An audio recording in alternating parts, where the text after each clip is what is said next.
Hola, ¿cómo están? Les habla Roberto Áñez. En este video vamos a hablar sobre el anión gap, continuando con el equilibrio ácido-base.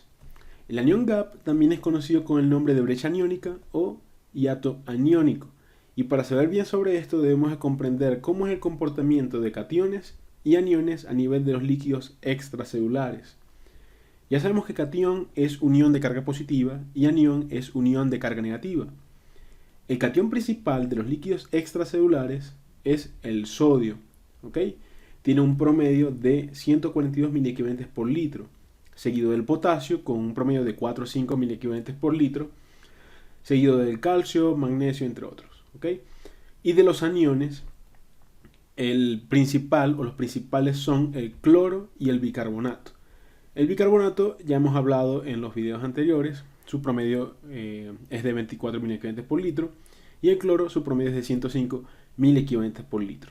Sin embargo, también hay otros aniones como por ejemplo el fosfato, sulfato, aniones orgánicos, ahí entra por ejemplo el lactato, o las proteínas como la albúmina también son parte de los aniones. Sin embargo, no todos estos componentes se miden de manera rutinaria. De manera rutinaria, los componentes del líquido extracelular, como el líquido intravascular, los componentes que se miden son, por ejemplo, el sodio, ¿ok? Entonces vamos a tomar en cuenta el sodio, y el bicarbonato y el cloro, ¿ok? El resto se deja solamente para patologías o sospechas puntuales para medirlo, ¿ok?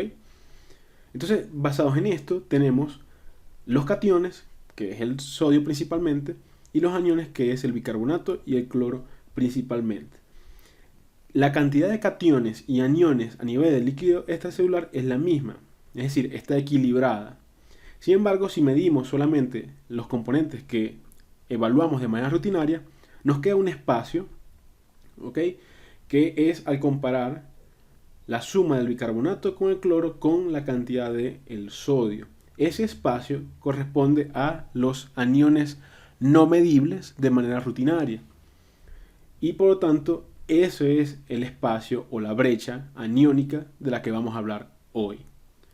Entonces, ¿qué es el anion gap? Bueno, se parte de una fórmula muy sencilla que es tomar el sodio o la concentración de sodio y restarle la suma de la concentración de bicarbonato con la suma de la concentración del cloro, ¿ok? Si hacemos eso, 24 más 108 nos da 132, y si restamos 132 a 142 nos da un valor de 10, ¿ok? Como lo vemos acá. El valor normal de anion gap es de 10 más o menos 2. Por lo tanto, si 10 nos dio en este resultado, en este ejemplo, está dentro del valor normal. Es un anion gap normal, ¿ok? Y se representa entonces, esto representa la cantidad de aniones no medibles de manera rutinaria. Eso es lo que se conoce como anion gap. Claro, hay otros autores que consideran también el potasio en los cationes. Por lo tanto, si sumamos la concentración de sodio más la concentración de potasio, vamos a colocar una concentración de potasio de 4 miliequivalentes por litro. 142 más 4 sería 146, y si restamos los 132 que nos había dado acá, nos da un valor de 14. En esta fórmula de anion gap, el valor normal va de 12 más o menos 4. Pero yo soy partidario de que si de manera sencilla se logra, vamos a manejar lo sencillo, ¿ok? Y por lo tanto siempre voy a hablarles de esta fórmula sin el potasio. Pero la otra fórmula quiero que sepan que existe y ya depende del clínico para usarla. Hay algunos clínicos que usarán la fórmula que toma sodio y potasio y otros clínicos que usarán solamente la del sodio.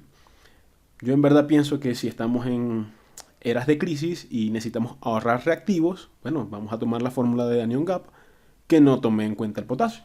Pero bueno, si hay abundancia, etcétera, tomemos la que incluye el potasio.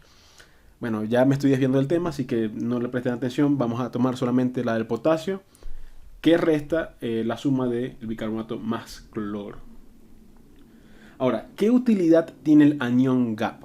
Bueno, el anion gap se usa sobre todo en los casos de acidosis metabólica, ¿ok? Ahora, vamos entonces a pensar que este caso es un paciente con acidosis metabólica. Ya como lo hemos visto en los videos pasados, si es una acidosis metabólica, hay consumo o disminución de bicarbonato, ¿ok? Entonces ya este bicarbonato no es normal, sino que está disminuido. ¿Okay? Como lo vemos acá, pasó de 24 a 14. ¿Por qué disminuyó? Bueno, en este ejemplo vemos que disminuye y esto aumenta. En este ejemplo fue porque hay una sustancia ácida que libera hidrogeniones y como libera hidrogeniones, ¿okay?, se consume el bicarbonato. Si tenemos ahora este ejemplo, es un paciente que tiene un bicarbonato de 14, a lo que le sumo el cloro, ¿okay?, nos va a dar un valor de 122. Ahora, si a 142 le resto 122, ya nos da 10. Ahora nos da 20. Y 20 es mayor que el valor normal de anión GAP. Entonces, en este caso tenemos un anión GAP aumentado. Entonces, este paciente se clasifica como acidosis metabólica con anión GAP aumentada.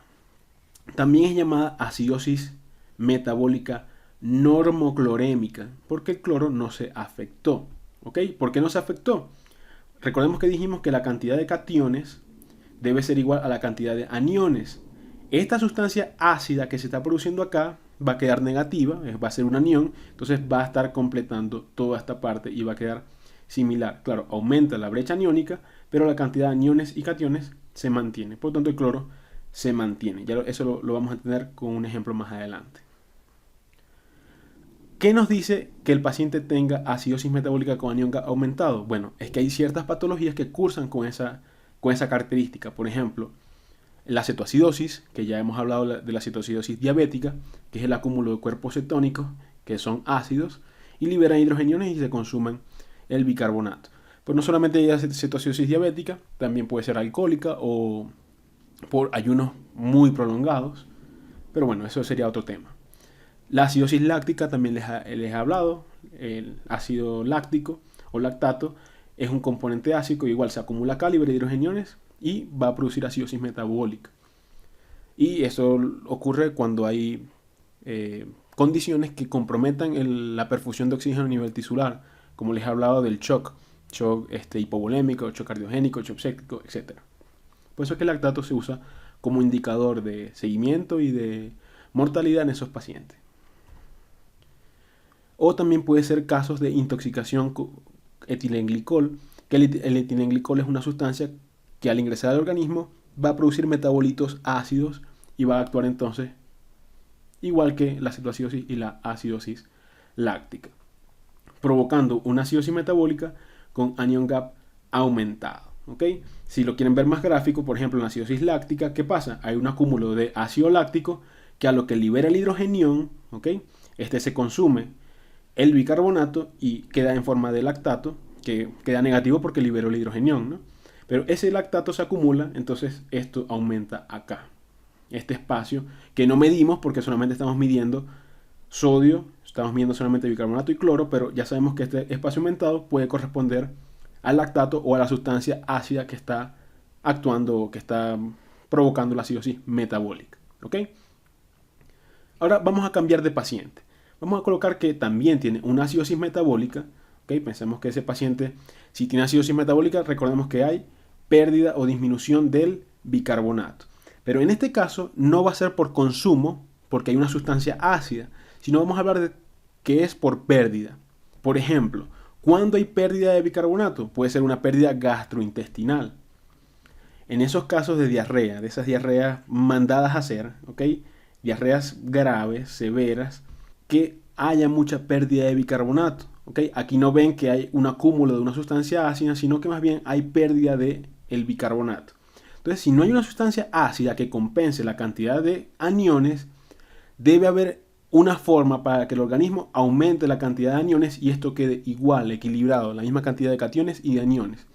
¿Qué pasa en el organismo? El riñón comienza a reabsorber mucha cantidad de cloro y así se equilibran las cantidades de aniones y de cationes.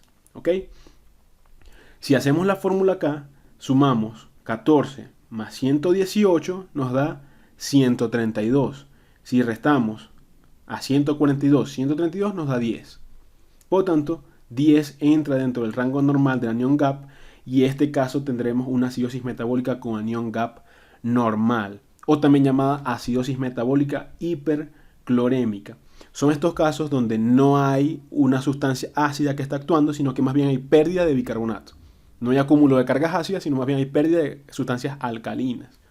Y el organismo debe de compensar esas pérdidas de aniones aumentando los aniones o reabsorbiendo la mayor cantidad de aniones. El principal, el cloro. ¿Ok? Bueno, básicamente esto es el anion gap. Por lo tanto, podemos hacer un resumen.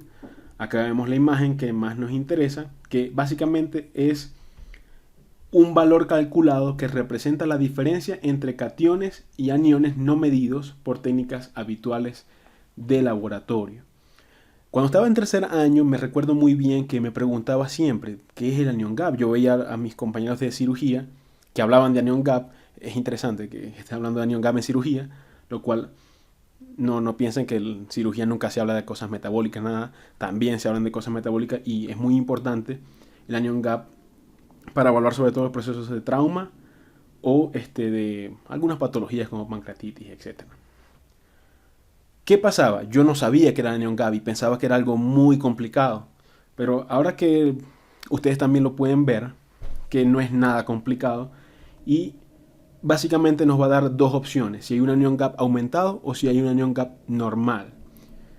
En esos casos de anion gap aumentado tendremos una brecha aniónica aumentada porque nos va a dar un valor por encima de 12, ¿ok? En la fórmula que les di.